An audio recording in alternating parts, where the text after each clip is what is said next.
bonjour à toutes et à tous, ravi d'être là aujourd'hui pour parler d'Apex. Donc on va vous parler d'Apex et notamment de comment on a développé des applications très performantes chez Club Med.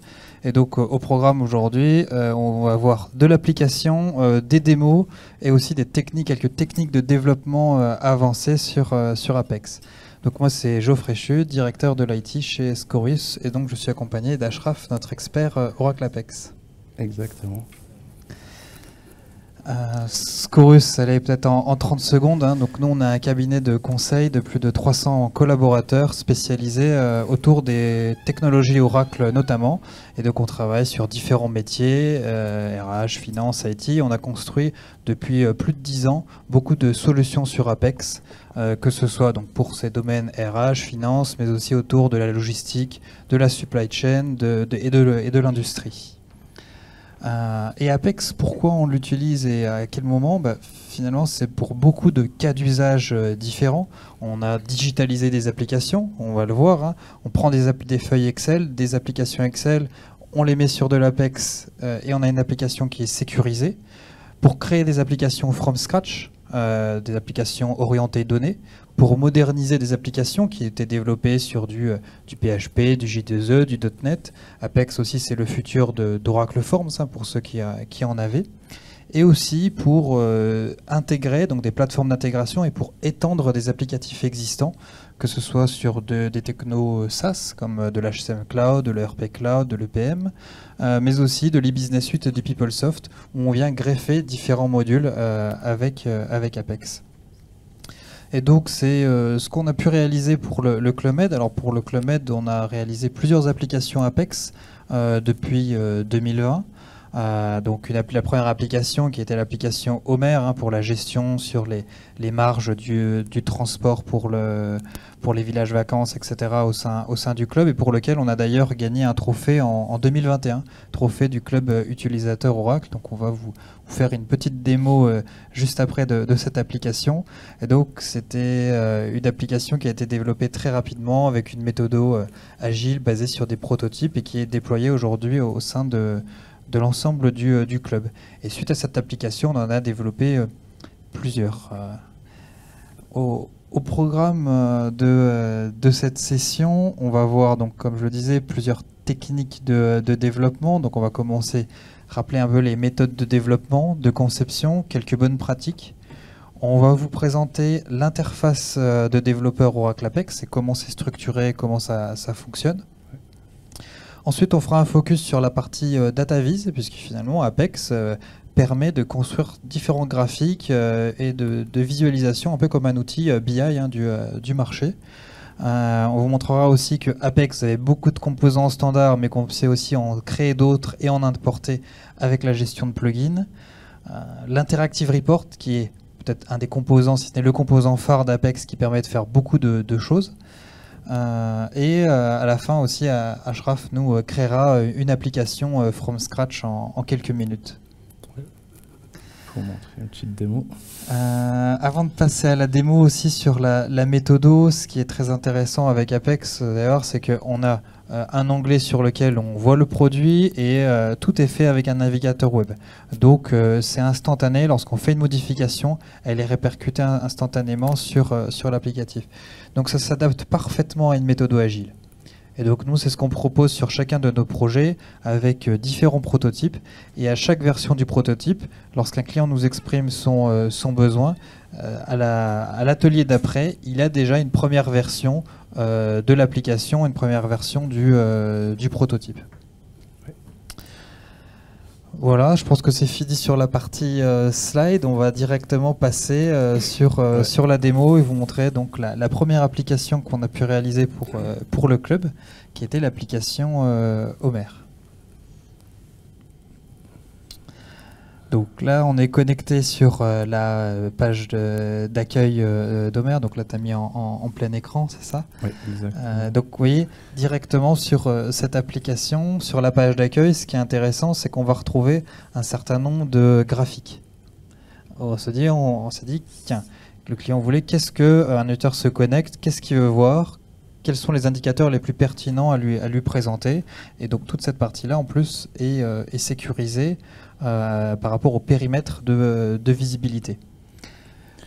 Donc Ashraf, comment s'est développé un peu ces différents graphiques? Ok, donc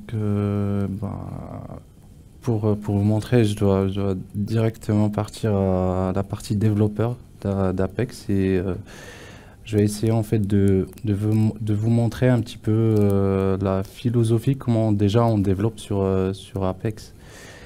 Et voilà, donc là c'est la page d'accueil des développeurs et on a un petit onglet App Builder, c'est l'Application Builder. Et donc c'est là où on trouve toutes les applications qu'on a développées sur ce workspace. Et après, notre appli, c'est Marche Transport, c'est ce qu'on vous a présenté. Du coup, je vais accéder directement à l'appli.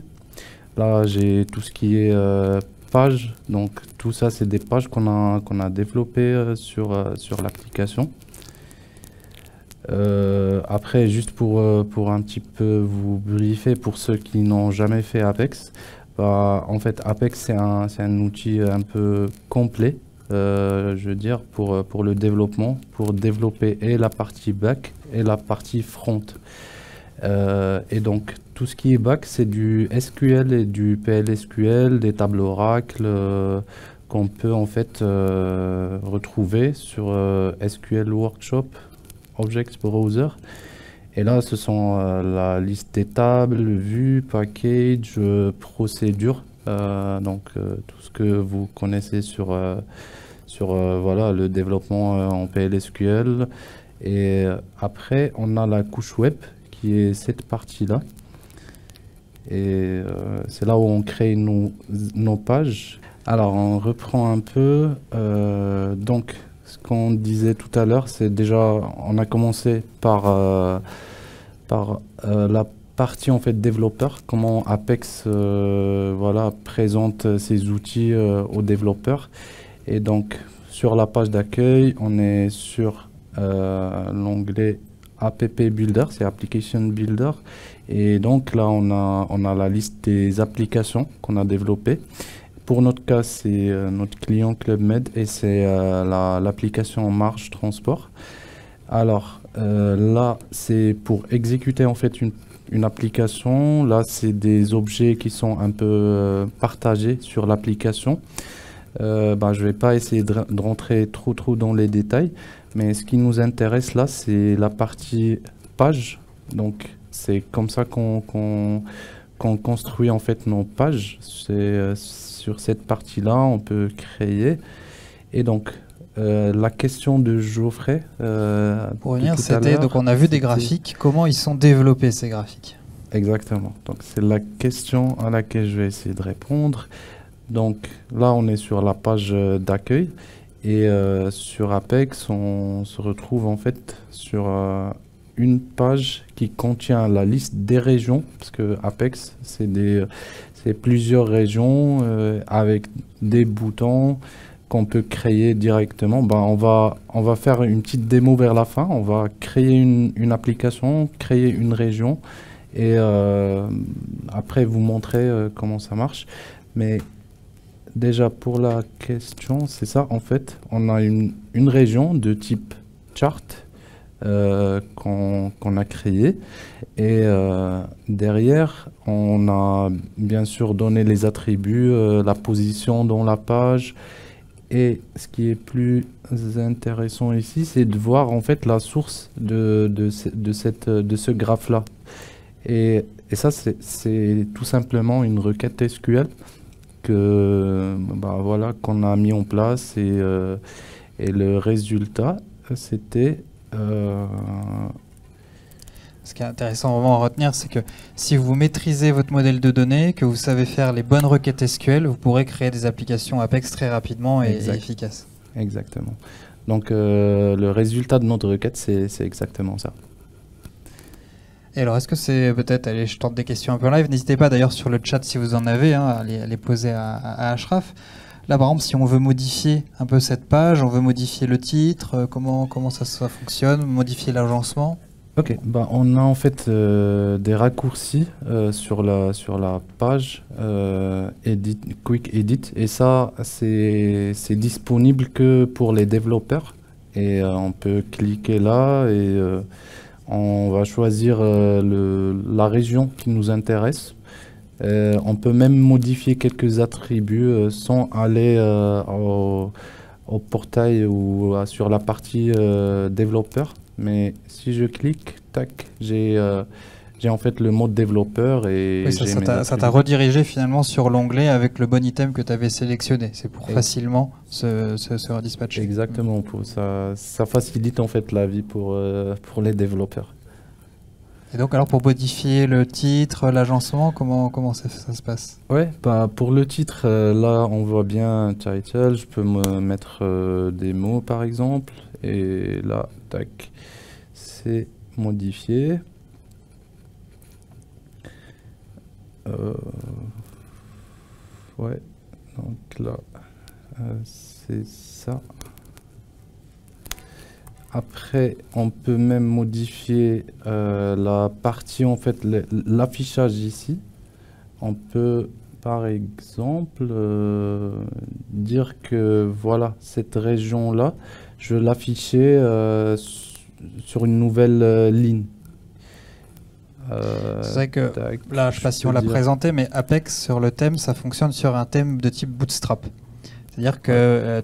je sais pas si vous connaissez Bootstrap pour les développeurs un peu plus web, mais tout est structuré sous le format de lignes et de colonnes, ce qui fait que c'est naturellement responsive en fait, suivant la taille de l'écran. Bon, là, du coup tu l'as modifié, Ouais. mais sinon selon la taille de l'écran, ça va automatiquement s'ajuster à la taille. Vous allez avoir, si on peut faire le test, là au lieu d'être mis 2 items par ligne, tout se mettra en colonne. Ouais, exactement, c'est la fonctionnalité là. Après, on peut même sur les colonnes, on peut choisir quelle colonne exactement on veut afficher sur voilà, sur quelle colonne. Et donc en standard, hein, parce que là on voit quelques types de graphiques avec un bar chart, un camembert, ce genre de choses. Je pense qu'on en a combien? 30, 40 de disponibles? Peut-être À peu près, oui, peu près. une quarantaine. Quarantaine de disponibles. Et on verra plus tard, vous avez aussi des plugins. C'est-à-dire que si vous ne trouvez pas un visuel qui vous intéresse, vous pouvez créer vous-même votre plugin. Donc nous, c'est ce qu'on a fait en tout cas chez Scorus il y a quelques années, où un client voulait un plugin de type waterfall. Il n'existait pas, on allait le récupérer un peu sur D3JS et on l'a créé, on l'a mis à dispo sur la communauté. Donc vous pouvez le retrouver, le télécharger en libre accès maintenant. Après, on a même sur cet écran-là, on a même une fonctionnalité en fait de filtrer les données par plusieurs critères en fait. Par date, par pays, et ça c'est vraiment très réactif en fait. Dès qu'on va choisir apply, on choisit un autre pays rapidement et ça passe. Voilà. On retrouve bien les fonctionnalités de DataVis hein, comme un outil BI. Donc comment s'est développée cette partie? Alors pour cette partie-là, ben, on crée une région, voilà, une région de type statique, et c'est là où on va inclure en fait nos filtres, nos champs filtres, voilà.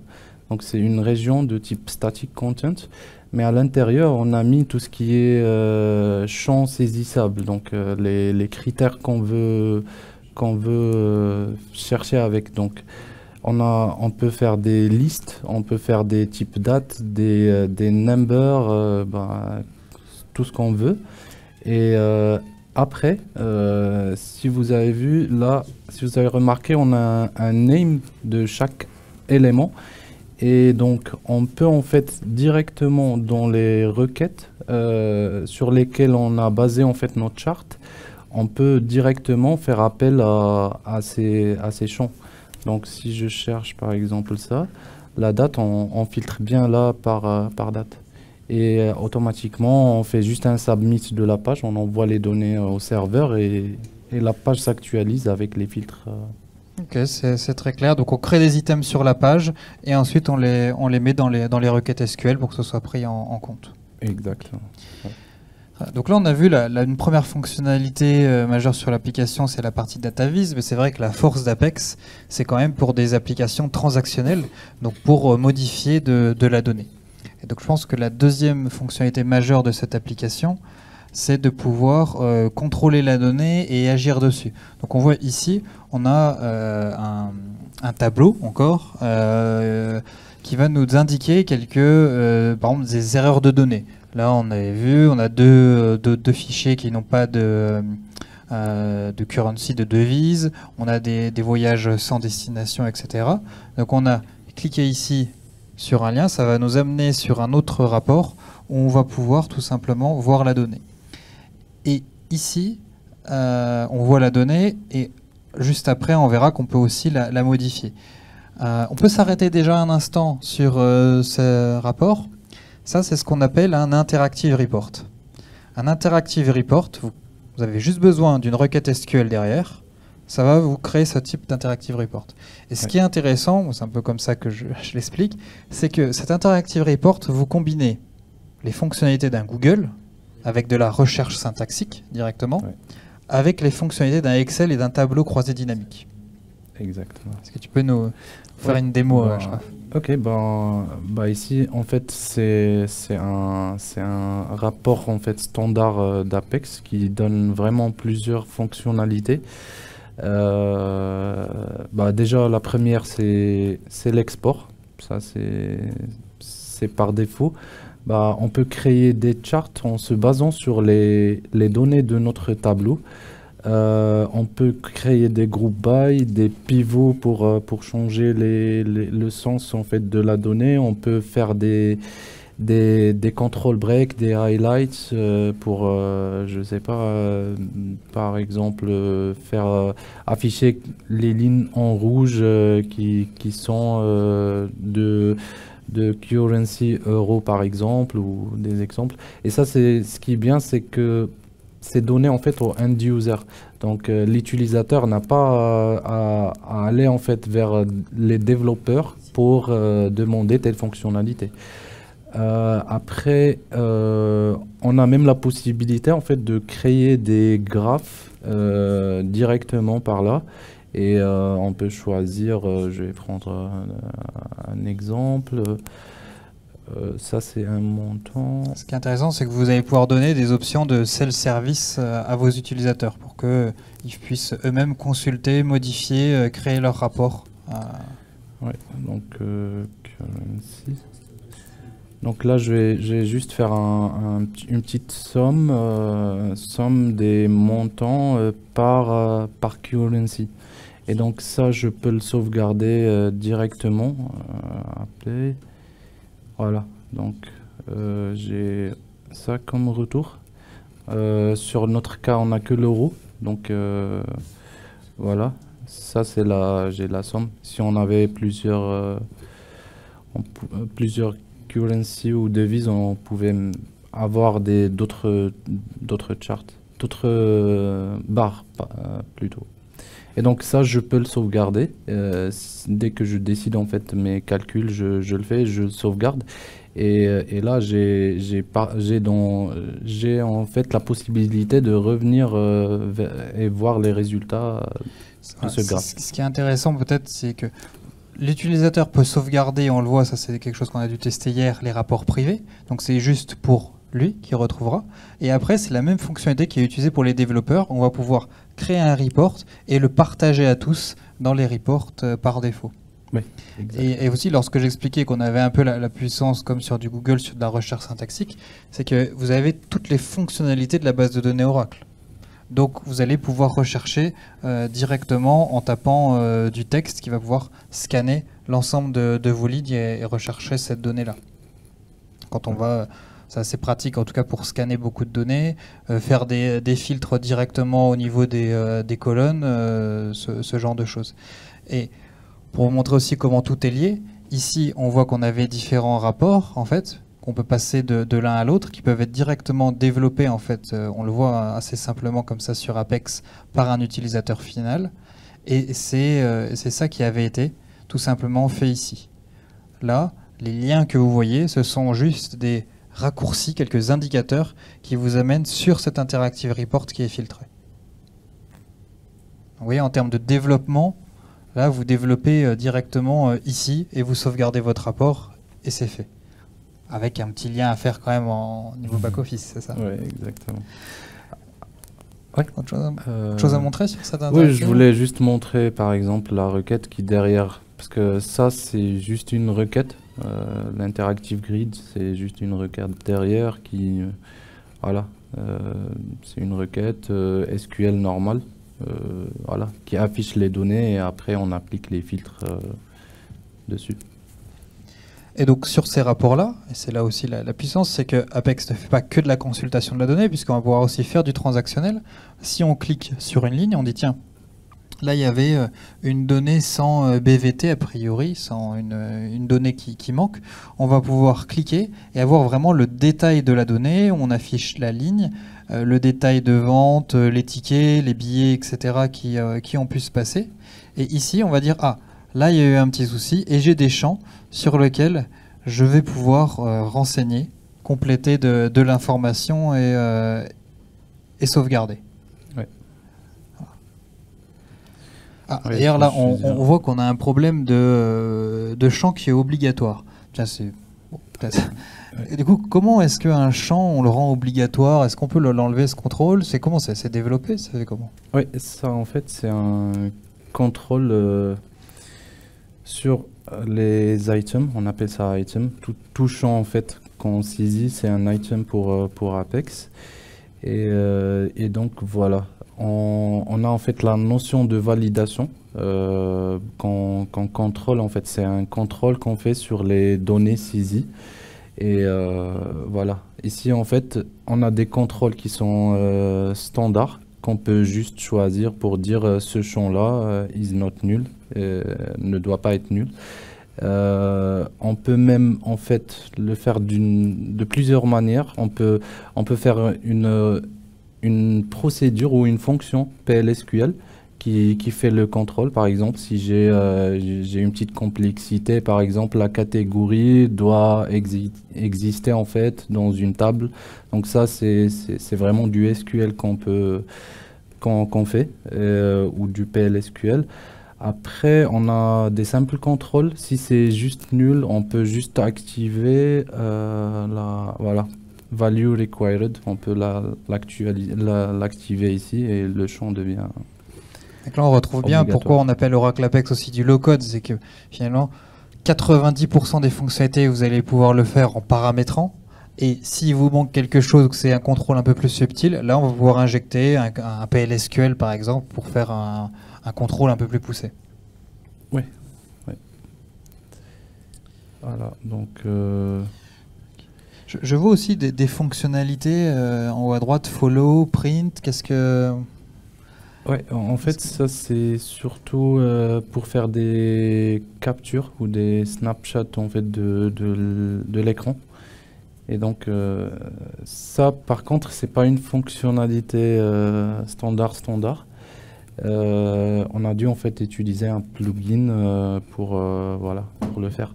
On peut soit utiliser un plugin, soit faire du JavaScript et utiliser des fonctions JavaScript pour faire les captures. Et donc nous, le besoin n'était pas vraiment aussi compliqué. Donc comme il y a une communauté derrière qui développe en fait ce genre de plugin, voilà, nous aussi on donne un coup de main de temps à autre, mais en même temps on consomme ces plugins. Donc est-ce que tu peux me montrer comment on ajoute ces plugins et comment on les utilise? Ouais, donc c'est sur la partie sur la partie développeur, shared components, et là on a tout ce qui est plugin. Voilà, on a des plugins qu'on a juste testé sur cette appli démo, qu'on n'utilise pas forcément, mais voilà, on l'avait mis en place. Voilà. Donc on peut créer notre propre plugin, comme on peut importer un plugin et le modifier par exemple ou consommer directement. On vous mettra à disposition les liens aussi où vous allez pouvoir retrouver les centaines de plugins qui ont été construits. Et ce qui est intéressant aussi, c'est que la roadmap d'Apex, elle évolue tous les deux fois par an. Vous avez des releases et régulièrement des fonctionnalités qui avaient été mises en plugin, par exemple une fonctionnalité PWA, a été intégrée en standard. Et donc on sait que les fonctionnalités les plus demandées ou les plugins les plus utilisés, au bout de quelques mois, ils vont être aussi intégrés dans le produit. Exactement. Ouais, c'est ce qui est bien. Entre les versions, ça évolue. Ouais. Donc, est-ce qu'on avait d'autres choses à voir peut-être sur cette application Bah, juste le fait qu'on a une appli qu'on peut utiliser en anglais ou en français. Donc ça aussi, c'est du standard Apex. Après, on a tout ce qui est administration de l'application. C'est vraiment destiné au back-office en fait, de Club Med pour paramétrer, faire l'audit, faire le monitoring un peu de l'application. Et donc ça, je dirais, c'est un module spécifique qu'on développe pour nos clients. Et voilà, par exemple, je vais dire tout ce qui est référentiel, c'est important en fait de l'avoir parce que si demain ou après-demain une valeur qui va s'ajouter sur une liste ou quelque chose comme ça, le client ne va pas appeler un développeur pour une petite extension. Donc on essaie en fait de faire un tableau de bord pour manipuler et gérer en fait les référentiels. C'est ça. Avec Apex, après, vous n'allez plus avoir d'utilisateurs qui viennent vous dire il faut rajouter un référentiel. Dans ce cas-là, vous devez faire un script SQL pour modifier une table de paramétrage. Donc, toutes les tables de paramétrage, on a un écran avec où l'utilisateur, l'admin, peut lui-même modifier la donnée. Oui, exactement. Donc, ça, c'est tout ce qui est en fait référentiel. Après, sur les bonnes pratiques pour les développements, généralement, sur les applis, entre les pages, on va découper ça par module. Donc, on donne en fait une marge par exemple, de 1 à 100, c'est pour l'administration, de 100 à 200, c'est les applis métiers, c'est les pages métiers. Après, sur tout ce qui est SQL, PLSQL, là on insiste beaucoup sur ça pour en fait donner des produits de qualité après et pour que ça soit bien extensible en fait déjà et facile à maintenir. Donc on structure ça avec des packages PLSQL qui sont découpés en fonctions et en procédures et avec des règles de nommage selon le module, selon voilà, le client aussi, parce qu'on intègre dans les noms des objets le nom du client, plus voilà, le module qu'on veut gérer avec ce package. Très bien, voilà, c'est vrai qu'on a beaucoup de fonctionnalités disponibles. Là, tu avais montré aussi rapidement la partie traduction. Voilà, ça fait partie un peu des objets qu'on va pouvoir retrouver, qui se fait assez simplement avec des XLIF. Pour ceux qui sont en ligne, en tout cas, parce qu'il y avait une question dans la salle, c'est vrai que est-ce qu'on peut attaquer des sources de données en dehors d'Oracle avec Oracle Apex? Alors, déjà, dans tous les cas, pour que Oracle Apex tourne, il vous faut une base de données Oracle. Ça, c'est clair. D'ailleurs, c'est ce qui est intéressant avec le produit, c'est qu'il suffit d'avoir une base de données Oracle. C'est gratuit avec la base de données Oracle, c'est inclus et vous pouvez utiliser Apex. Et la réponse, c'est oui. Vous pouvez utiliser d'autres sources de données en appelant finalement par web service. Peut-être qu'on le verra tout à l'heure, lorsqu'on va créer un formulaire, créer un rapport, même là on pourrait presque le tester, hein. Lorsqu'on crée une page, on peut créer un rapport. Soit on dit que la source de données, c'est une source de données SQL, soit la source de données, ça va être un web service. Et donc si vous avez des sources de données externes, vous allez mettre comme source de données que c'est un web service. Et vous allez créer un rapport en basant cette partie web service. Et d'ailleurs, avec Oracle, c'est assez facile d'exposer des web services avec Oracle REST Data Service, puisque avec la partie RESTful Service à droite du SQL, vous pouvez facilement exposer.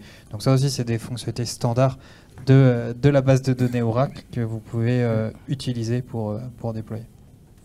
C'est vrai que là, on a montré donc comment on avait développé une application avec quelques fonctionnalités.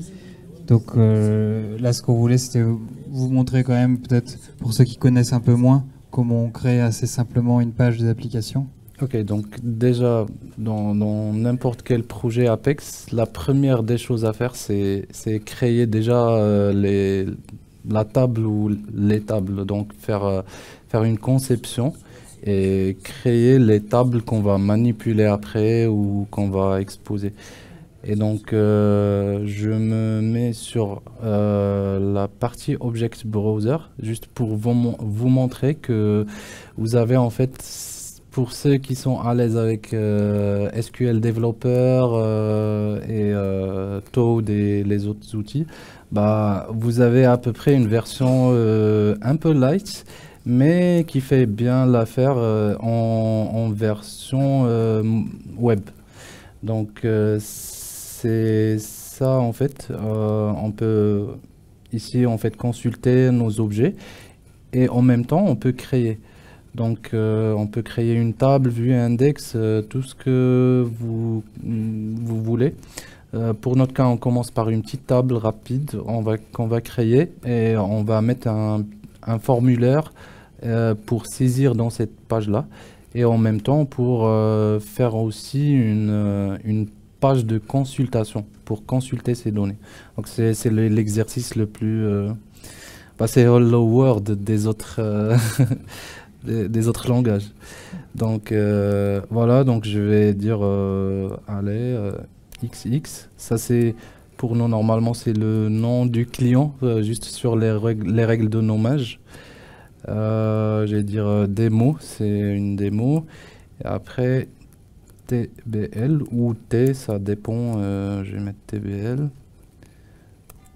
Voilà, donc ça c'est le nom de la table. Je vais faire une table là où je vais stocker les informations d'un collaborateur, par exemple.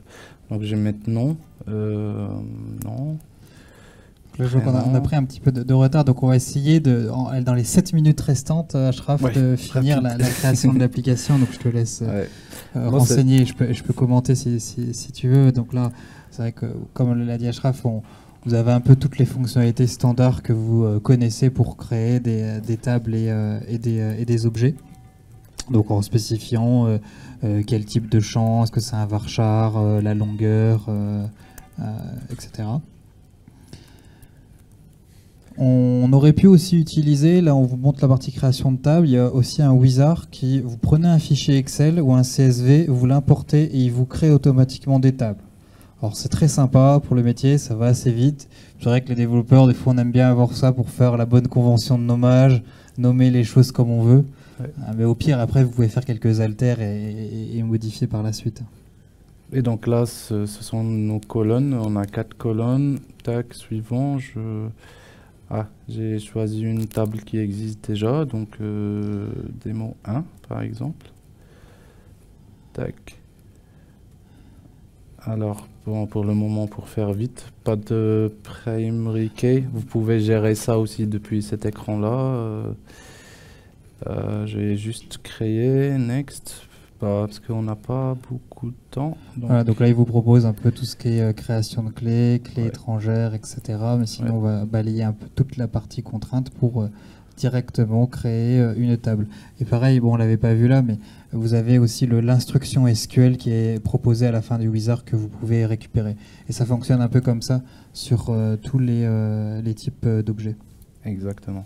Et donc là, on pouvait même faire un creatable et voilà, et exécuter. Là sur ce SQL commande, pareil, en mode light, vous avez toutes les instructions. Donc c'est assez pratique, hein. C'est que pour un développeur, juste avec un navigateur web, il va pouvoir tout retrouver. Ouais, donc je reviens sur la partie app builder et là je crée une appli, une nouvelle appli. Je vais dire, on a la possibilité de choisir des applications que Oracle a déjà préparées. C'est des applications starter app, c'est des applications en fait démo qu'on peut choisir. on peut même créer, comme a expliqué tout à l'heure Geoffrey, de baser en fait une application sur un fichier. Ouais.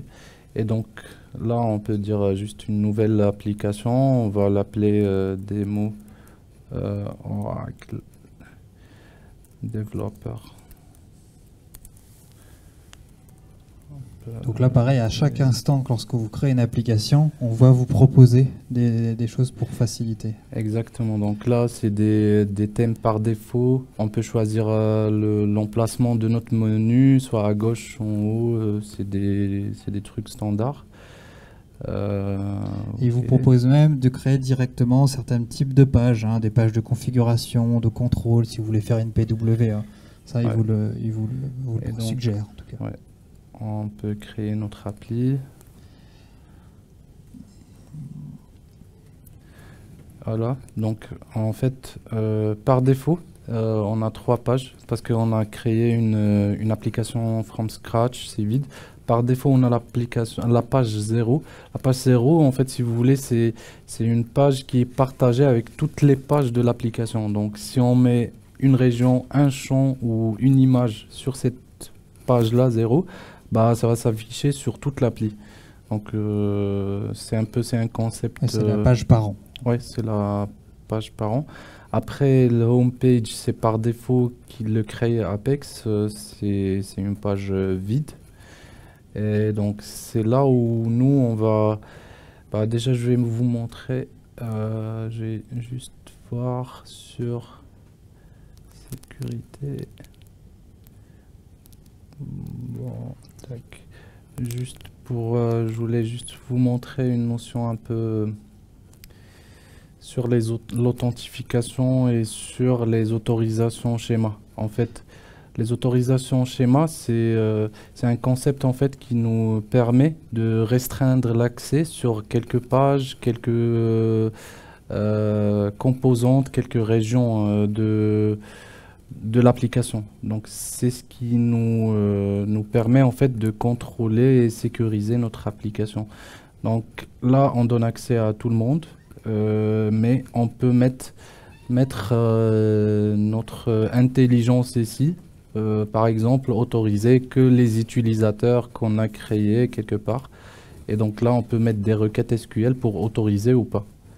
Ça, c'est vraiment quelque chose de très bien fait aussi avec Apex. C'est la partie sécurité. On le voit qu'on a une partie authentification. Si vous avez soit un SSO, comme on l'a vu sur l'application CLUMED, on avait la partie SSO au login password, donc vous pouvez avoir plusieurs modes d'authentification. Et sur l'autorisation, bah, il vous suffit de développer, de dire quel utilisateur va accéder à quoi. Vous faites une requête SQL et toute personne qui a accès à ce schéma d'autorisation, vous allez en pouvoir, on va le voir par la suite, l'affecter à des pages. Et donc en standard, vous allez pouvoir dire, ok, celui qui a accès à tel schéma d'autorisation, il va pouvoir accéder à telle ou telle page. Et vous pouvez aller plus loin. Vous pouvez le faire par région. Vous pouvez dire, ah, il voit telle ou telle région. Et vous pouvez aller plus loin. Vous pouvez le faire par item. Et vous pouvez aussi le faire en mode read-only. Et dire, cette personne qui a accès à tel rôle, il a uniquement read-only en lecture seule ou en modification. Ouais. Et donc tout ça, c'est en standard sans développer autre chose qu'une requête SQL et ses schémas d'autorisation. Oui. Et donc là, je suis sur la page qu'on a créée par défaut, en fait. C'est Apex qui l'a créé, donc on va devoir créer une région, voilà. Je vais l'appeler mes collaborateurs. Voilà. Et donc là, je vais dire que c'est une page de consultation des collaborateurs. Donc c'est un classique ou dynamic report qu'on va choisir. Le fameux Interactive Report, ou, oui, Interactive Report ou classique, je ne sais pas. L'Interactive Report, je pense qu'on avait présenté. L'Interactive Report, il est en lecture seule. L'Interactive Grid, elle est en modification. Ok, on peut mettre un Interactive Grid comme on ne l'a pas vu. Donc ça va nous faire en fait et la création et la modification en fait des données. Et là, si je me permets, effectivement, on avait, pour la petite question, on pourra y revenir par la suite, donc tout est fait par standard avec la base de données en local que vous utilisez, et sinon, depuis quelques versions d'Apex, on peut désormais utiliser des sources REST directement ici, au niveau de la création de chacun des composants. Donc, ok, donc là, on va juste choisir notre table, tac. Après, on va juste, parce qu'on n'a pas créé de primary key, donc on va inclure row ID, comme ça il gère Apex. Et donc là, normalement, on a déjà créé une région qui va nous permettre et de consulter et de saisir des données. C'est juste que là, il faut activer en fait tout ce qui est modification, suppression et ajout. Donc sur l'onglet Attributes, tac, je sauvegarde. Et normalement, si j'accède là, comme on a un petit...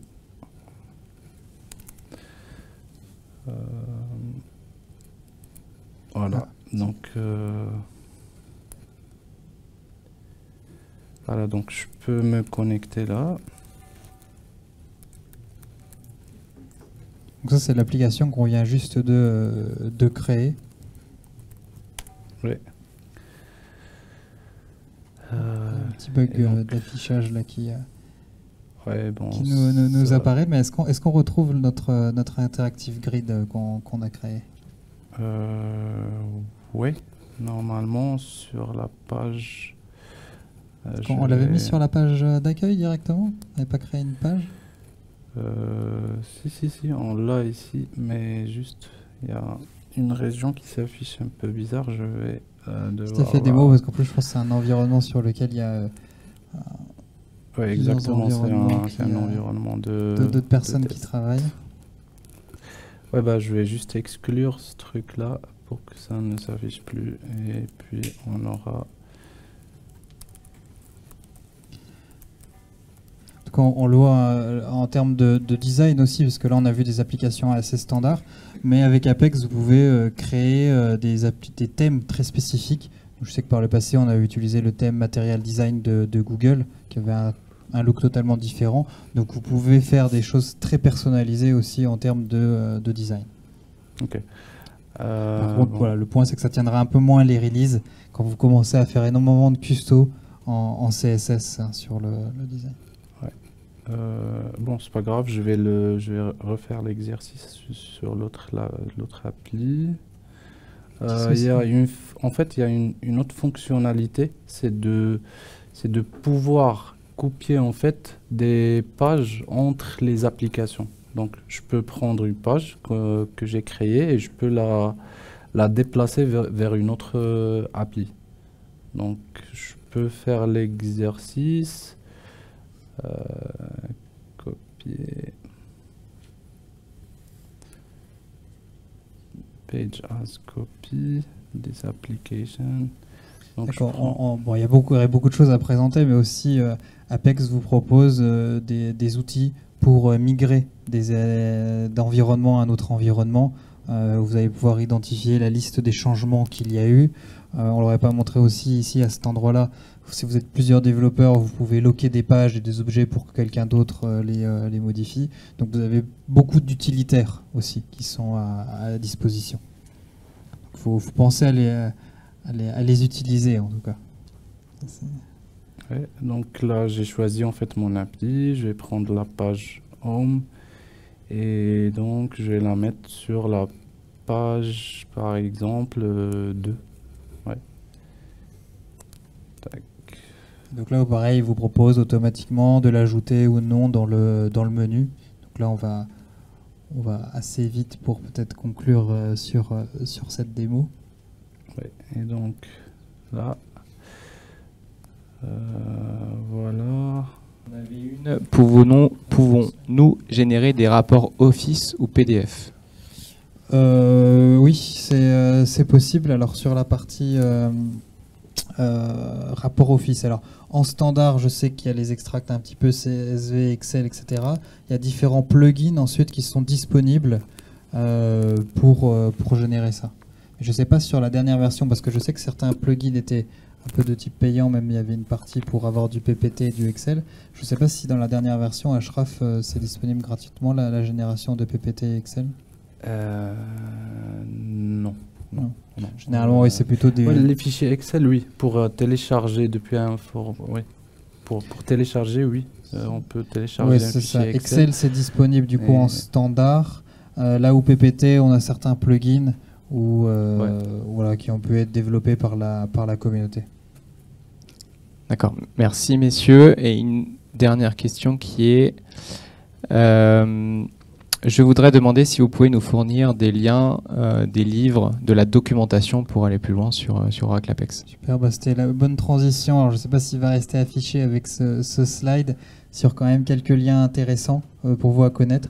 Déjà, pour tester le produit, n'essayez pas forcément de vous-même, enfin vous pouvez, hein, si vous avez une base de données Oracle et que vous aimez ça, l'installer, mais si vous voulez tester le produit, ça vous prend 2 minutes.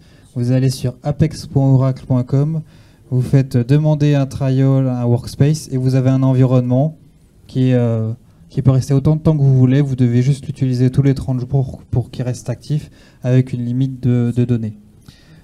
Deuxième point intéressant, Apex World, on a parlé beaucoup des plugins. Vous allez retrouver beaucoup d'aides sur Apex World, sur du Slack ou autre, et tous les plugins sont disponibles sur Apex World. Après, on a même Scorus University. On anime en fait des formations vraiment destinées à tout niveau d'Apex, donc de développeurs. Voilà, c'est vrai qu'en ligne, vous allez retrouver avec Oracle en fait sur mylearn.oracle.com, plus tous les labs qui sont disponibles, donc beaucoup de e-learning. Donc si vous voulez vous former avec Apex, vous pouvez le faire directement en ligne avec Oracle, avec des certifs. Et sinon, c'est vrai que nous, on sait qu'il y en a qui aiment bien du présentiel et des formateurs. Et donc, on organise des formations en présentiel dans nos locaux. Ouais. Super. Merci beaucoup, messieurs, pour cette session. Merci à vous et puis on reste disponible. Merci.